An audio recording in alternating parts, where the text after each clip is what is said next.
প্রথমেই ঠাকুর মা ও স্বামীজিকে সশ্রদ্ধ প্রণাম জানাই। আজকে আমরা শ্রী শ্রী রামকৃষ্ণ কথামৃত থেকে তৃতীয় খণ্ডের তৃতীয় পরিচ্ছেদ পাঠ করব।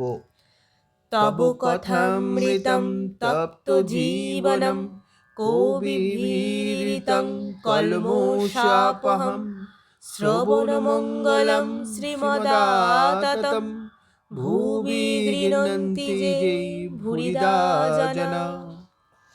তৃতীয় পরিচ্ছেদ। ক্লৈবমস্মগমৌ পার্থো নৈতদতজুবদ্যতে ক্ষুদ্রং হৃদয় দৌর্বল্যং তক্ততিষ্ঠ পরন্তপ। নাম, মাহাত্ম্য ও পাপ, 3 প্রকার আচার্য। ঠাকুর বলছেন, ভক্তির তম যার হয় তার বিশ্বাস জ্বলন্ত। ঈশ্বরের কাছে সেরূপ ভক্ত জোর করে, যেন ডাকাতি করে ধন কেড়ে লওয়া। মারো কাটো বাঁধো, এইরূপ ডাকাত পড়া ভাব।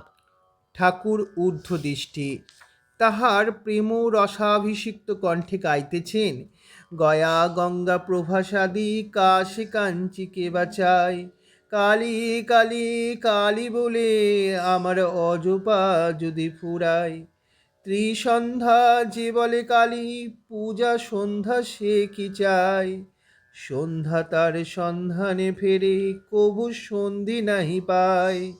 দয়াব্রত দান আদি আর কিছু না মনে লয়, মদনের যাগ যজ্ঞ ব্রহ্মময়ীর রাঙা পাই।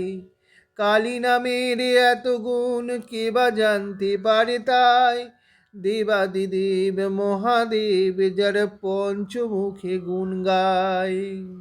ঠাকুর ভাবনমত্ত, যেন অগ্নিমন্ত্রে দীক্ষিত হইয়া গাহিতেছেন, আমি দুর্গা দুর্গা দুর্গা বলে মা যদি মরি, আখেরে দিনে না তারো কেমনে জানা যাবে গো শঙ্করী।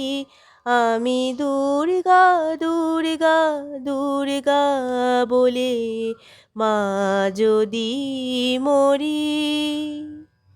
কি, আমি তার নাম করেছি, আমার আবার পাপ, আমি তার ছেলে, তার ঐশ্বর্যের অধিকারী, এমন রোগ হওয়া চাই।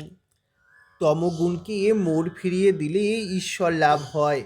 তার কাছে জোর করো, তিনি তো পর নন, তিনি তো আপনার লোক। আবার দেখো, এই তমগুণকে পরের মঙ্গলের জন্য ব্যবহার করা যায়। বৈদ্য 3 প্রকার: উত্তম বৈদ্য, মধ্যম বৈদ্য আর অধম বৈদ্য। যে বৈদ্য এসে নাড়ি টিপে ওষুধ খেও হে এই কথা বলে চলে যায়, সে অধম বৈদ্য। রোগী খেলো কিনা এ খবরও সে লয় না।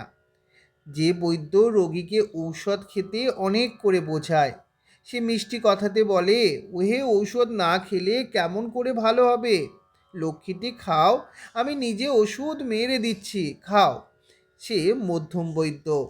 আর যে বৈদ্য রোগী কোনো মতে খেলো না দেখে বুকে হাঁটু দিয়ে জোর করে ওষুধ খাইয়ে দেয়, সে উত্তম বৈদ্য। এইটি বৈদ্যের তম গুণ। এই গুণে রোগীর মঙ্গলও হয়, অপকার হয় না। বৈদ্যের মতো আচার্যও 3 প্রকার। ধর্মোপদেশ দিয়ে শিষ্যদের আর কোনো খবর লয় না, সে আচার্য অধম।